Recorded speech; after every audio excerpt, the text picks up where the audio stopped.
That behind me is Nandi Hill. This is where the king of Mysore, Tipu Sultan, once had his summer palace. Today, it's a popular spot with both tourists and locals. But the tourism and history is not why we're here. What we're interested in is the road that leads up to it.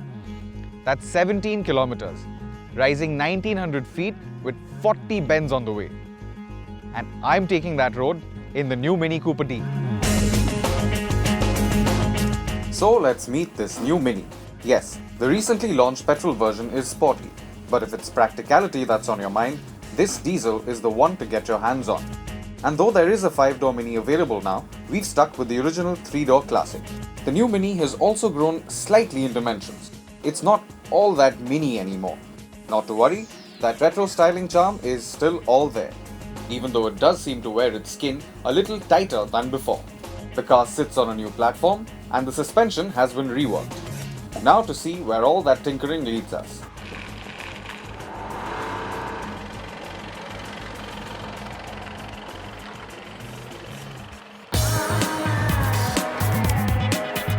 The drive up to Nandi Hills is quite pleasant as well.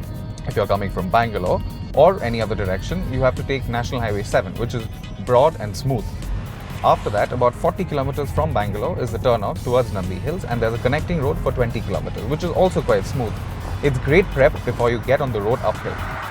It starts out sedately enough on a well-paved, though slightly narrow road.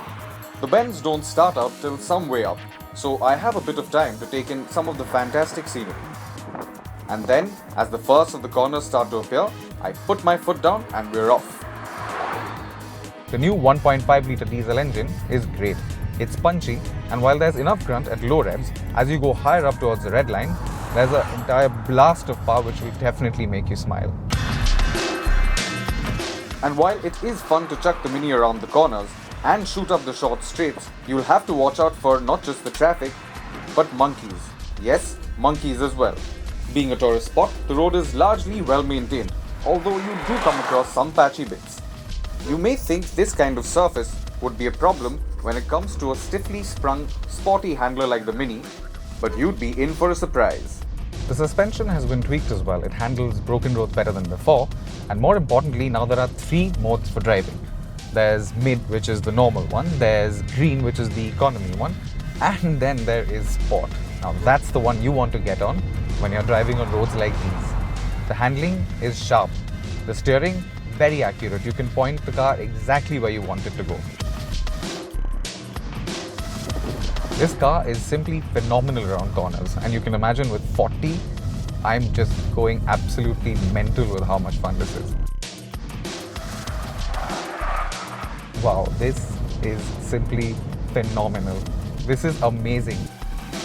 It'll hardly take you half an hour to reach the palace gates. Yes, it's not a long drive, but it surely is a memorable one. Here we are, finally at the summit. You've got to see the view for yourself to believe it. It's the perfect end to a great love story.